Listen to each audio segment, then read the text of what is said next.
This is Alan Winde, Premier of the Western Cape, and I'm coming to you with a special message or a unique message specifically around what you can buy and you can't buy during lockdown within the regulations. And there's a lot of debate happening at the moment, and I think we need to just nip this in the bud and create some clarity around the interpretation of the regulations, what you can buy and what you can't buy.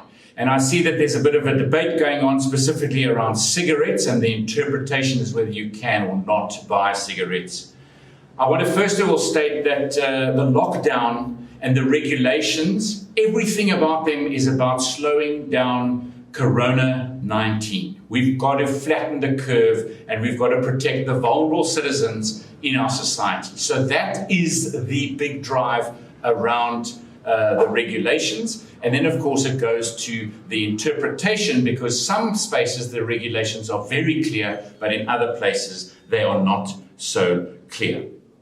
So what I did today was I phoned the president and spoke to him about getting to clarity. And we agreed that there are a lot of areas around interpretation. And I need to clearly state that the interpretation that we reached in this province around cigarettes was done in conjunction with our legal people and the legal people from the South African Police Service.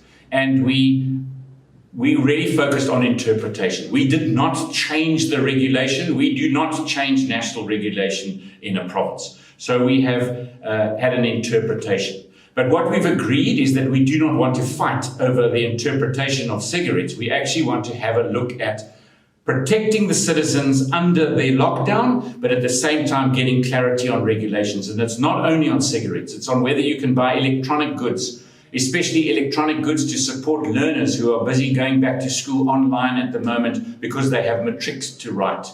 It is about making sure that businesses who operate from home and online can get the kind of support that they need.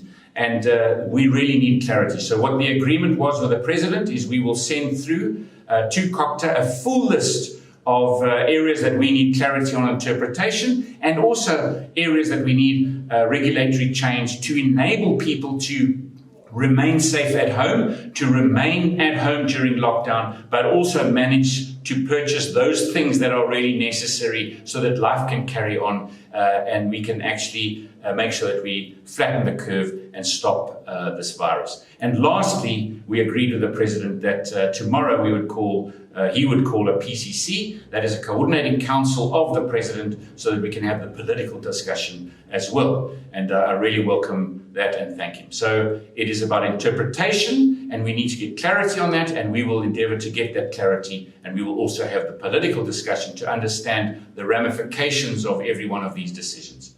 Thank you.